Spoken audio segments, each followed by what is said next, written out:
कि आज जो सांसद और अभी भाजपा के प्रत्याशी अरविंद शर्मा जी ने प्रेस कॉन्फ्रेंस करी है और ये कहा है कि कांग्रेस के कार्यकाल में और दीपेंद्र हुड्डा जी के कार्यकाल में उन्होंने ये आरोप लगाया कि भाई रोहतक में एक भी विकास कार्य नहीं हुआ। ये वही भाजपा के उम्मीदवार हैं जिन्होंने जब कांग्रेस पार्टी छोड़ी तो यही इस बात पे कांग्रेस पार्टी छोड़ी थी।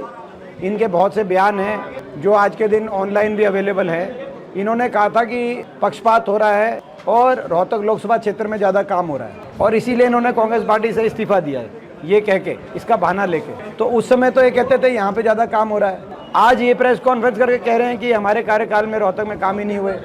और हमने तो अपनी पूरी सूची हम आपको भी देंगे ये कि भाई हमारे कार्यकाल में कितने काम हुए और इन भाजपा के सांसद के कार्यकाल में कितने काम हुए। हम तो उनका मैं धन्यवाद भी करूंगा कि वो कम से कम काम के मुद्दे पे आए, नहीं तो अब तो इधर उधर की बातें कर रहे थे। हमारे कार्यकाल में रोहतक में 18 राष्ट्रीय स्तर के शिक्षा के संस्थान आई, जिसमें IIM रोहतक गन्नाउठी में कलानौर हल्के में पड़ता है, चाहे वो IIT दिल्ली का एक्सटेंशन सेंटर, चाहे वो AIIMS Badsa, national cancer institute Badsa, Tiliyar lake पे institute of hotel management IHM, चाहे FDDI IMT के अंदर, चाहे स्किल डेवलपमेंट विश्वविद्यालय, टूल रूम विश्वविद्यालय जो IMT के अंदर है, चाहे न्यूक्लियर साइंसेज विश्वविद्यालय जो जसौर खेड़ी के अंदर है, चाहे हमारे समय में नई यूनिवर्सिटियां बनाने की बात हो, रोहतक में सुब्बा नई यूनिवर्सिटी बनी, रोहतक में पंडित भगवत दयाल शर्मा हेल्थ यूनिवर्सिटी बनी। 18 राष्ट्रीय स्तर के शैक्षणिक संस्थान रोहतक में आए।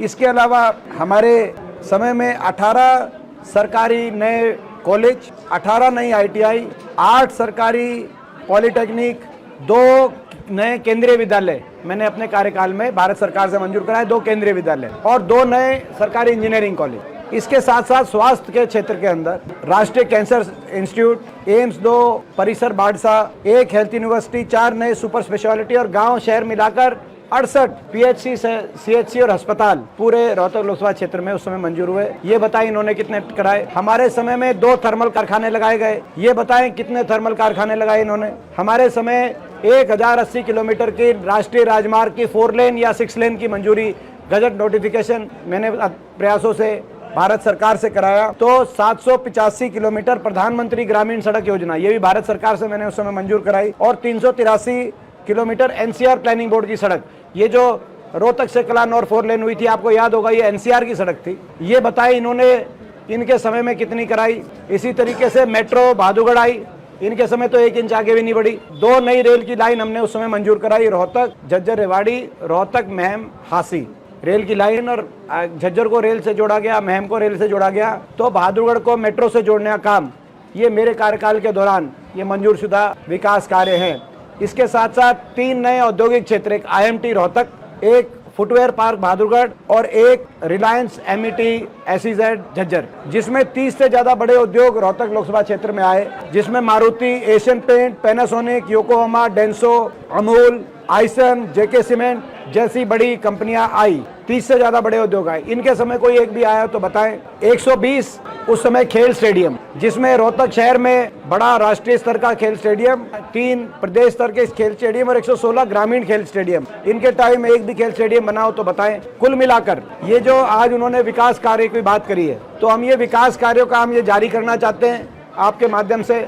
अगर उनमें हिम्मत है तो वो या तो ये बताएं कि ये इनमें से कौन सा विकास कार्य गलत है। मेट्रो आई कि नहीं आई, थर्मल के कारखाने लगे कि नहीं लगे, रेल की लाइन बिछी कि नहीं बिछी, रोहतक में IIM बना कि नहीं बना, बाईपास बने कि नहीं बने। जो मैंने बाईपास बताए, इसमें मैंने बाईपास और पुल तो बताया ही नहीं। इसमें हर, चाहे वो कलानौर बाईपास हो, महम बाईपास हो, रोहतक सिटी बाईपास हो, झज्जर बाईपास हो, बहादुरगढ़ का बाईपास हो, ये सारे बाईपास उस समय हमारे समय बने। तो या तो ये बताएं कि इनमें से कौन सा काम हुआ नहीं था, या वो ये बताएं कि अपने उनके टाइम पे कौन सा काम किया है, ताकि हम जाके देखें।